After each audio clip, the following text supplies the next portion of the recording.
Hello everyone, I'm Babla Jonathan. You're welcome to this edition of The Insight. Today we are analyzing the fight against illegality, the fight against disorder in the industrial sector of the country and the ongoing restructuring of the industrial sector of the Republic of Cameroon. And the Minister of Mines, the Interim Minister of Mines, Industry and Technological Development, Professor Calistus Gentry, has embarked on a crackdown to get the industrial sector of the country rid of illegality, rid of disorder, and of course to step up the industrial indices of Cameroon in terms of industrial production, in terms of respect of international standards in industrial activities, and of course laid down rules in Cameroon governing the industrial sector. We are looking at all of these for you in this edition of The Insight. Stick around with us as we bring to our guest.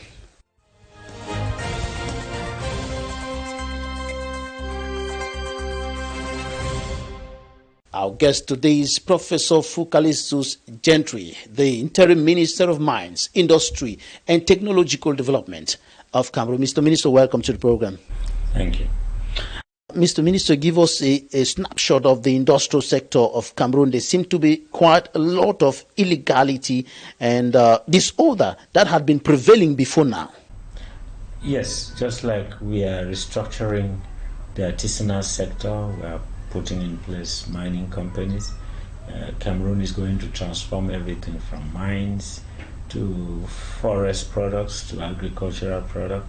And there has been, since independence, a lot of things that have become custom, but they are not right. So we're trying to put everything in order, whether it be in the artisanal sector of mining, where practices of our centuries have never given anything good to this country. So we are now restructuring the industrial sector to make sure that every economic activity must be accounting to the state about what it gives to the state. Unless that activity is authorized and is legal, the state cannot benefit and get exactly what it's supposed to give to the community. So right now, we are just trying to restructure a whole sector that, since independence, has laid with a lot of practices that are not conformed to the way it ought to be. Give us an understanding of the observation that we made alongside with you as you went around the city of Douala, as you went through not only the city of Douala, but the Douala industrial zone from the Dibamba subdivision in the Senegal Maritime Division through the city of Douala to Bomono in the Mongo Division.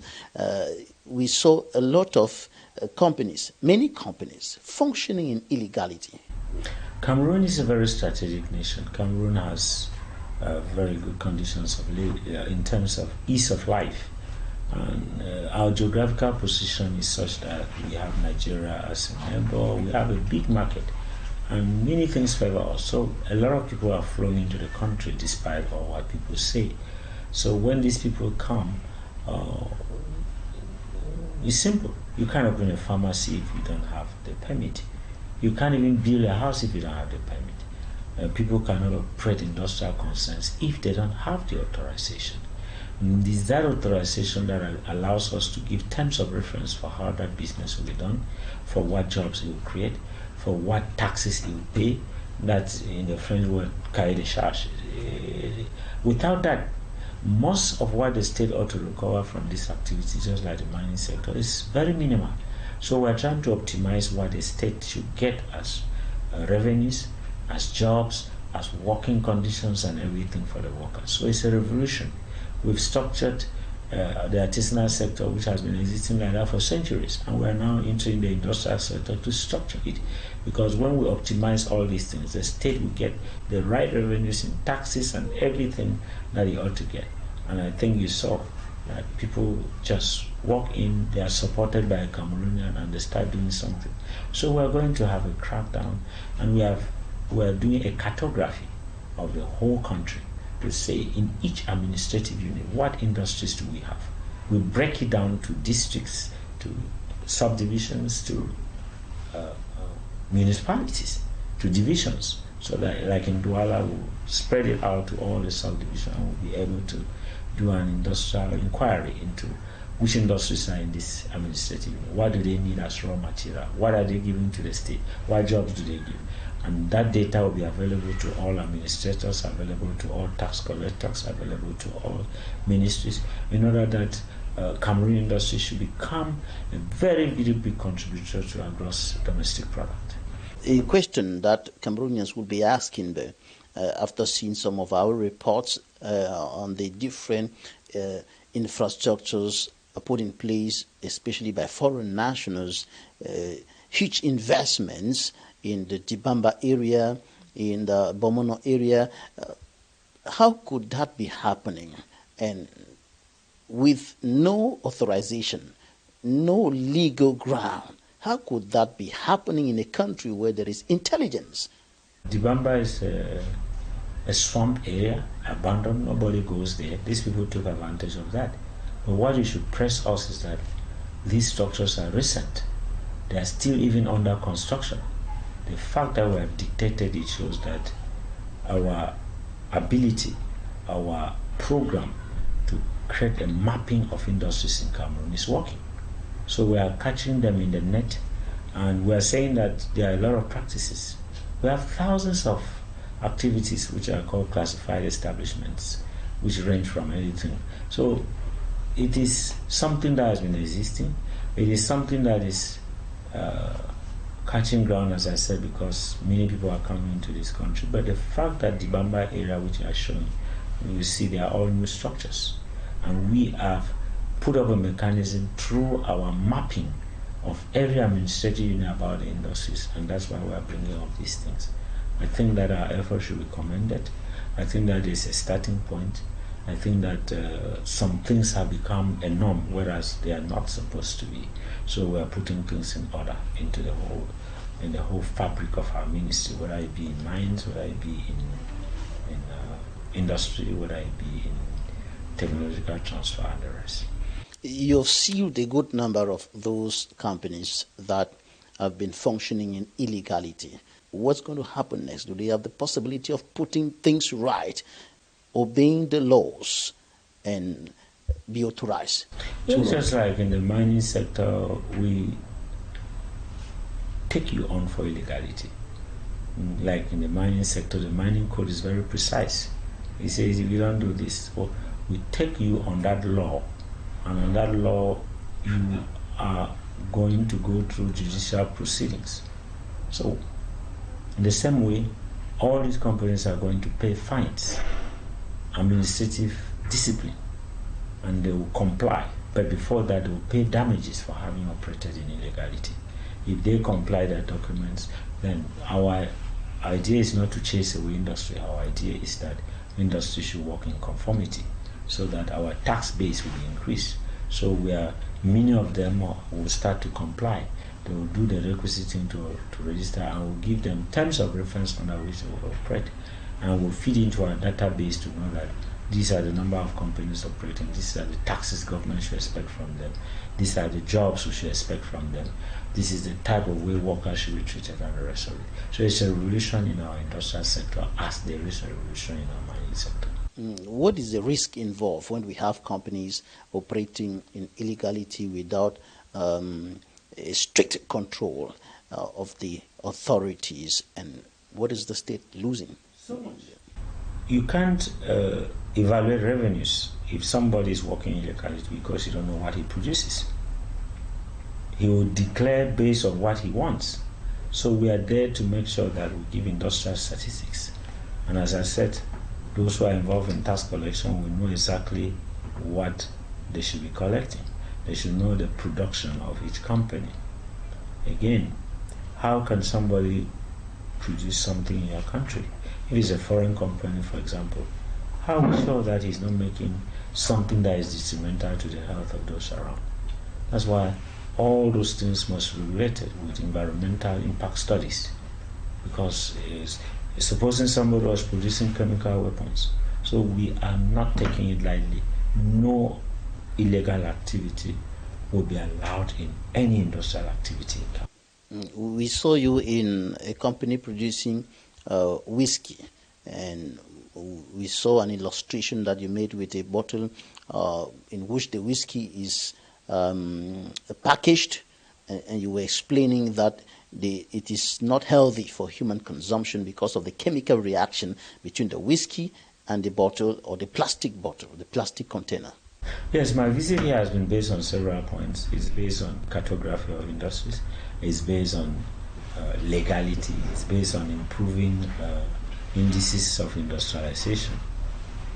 But when you come to quality, we're saying that whiskey, the right place for whiskey is in the bottle. Whiskey in a plastic container might be good if it is for a few days, for a few months. But if it's going to stay for a number of years, there's going to be interaction between the plastic and the product that is inside. So we cannot guarantee that. And therefore, whiskey is supposed to be produced and kept in bottles. So that's why we have said, come 2027, there will be no more whiskey in plastic sachets. There will be no more whiskey in modified plastic, which is in form of bottles. Whiskey must be in glass bottles. That is the right place for whiskey to be. That is about quality. We also showed you a number of products that are being produced in people's homes, giving names like American Lion, Blue, these.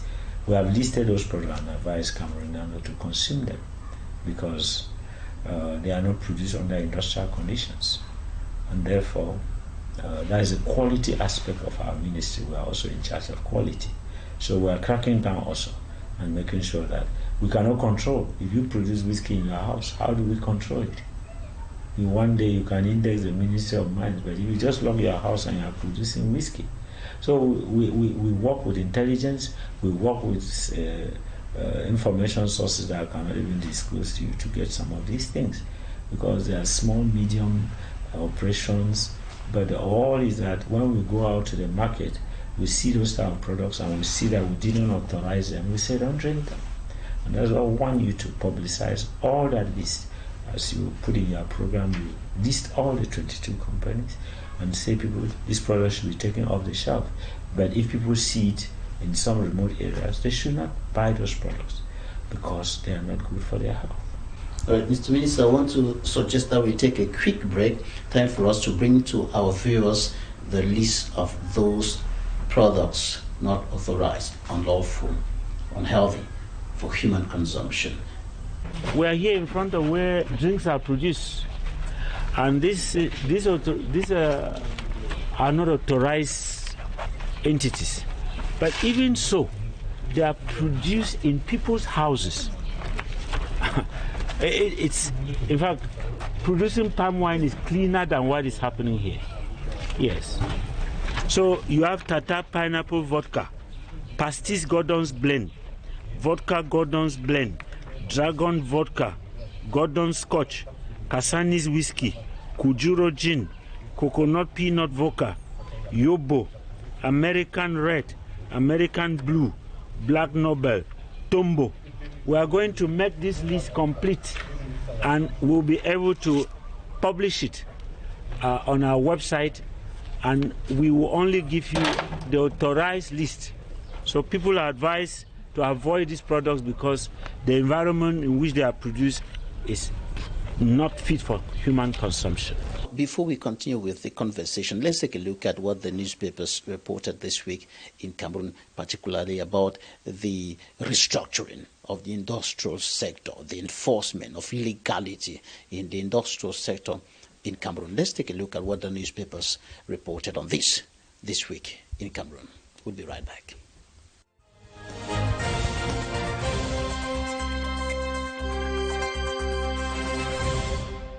The Voice, industrial cleansing in Douala. Minister Calistus shuts down non-compliant factories. The paper reports that in a decisive move to restore structural order and enforce absolute regulatory compliance within Cameroon's economic nerve center, the Minister of Mines, Industry and Technological Development, Professor Calistus Gentry, conducted a highly critical, high-stakes 3-day working visit to the coastal economic capital, Douala from Wednesday, June 24 to Friday, June 26, 2026, accompanied by the governor of the Littoral Region, Samuel Dieudonné Vahadibois, alongside his administrative staff and top security brass. The minister executed an unyielding regulatory sweep. The mission was explicit: map out industrial contributions, enforce safety norms, and immediately shut down any enterprise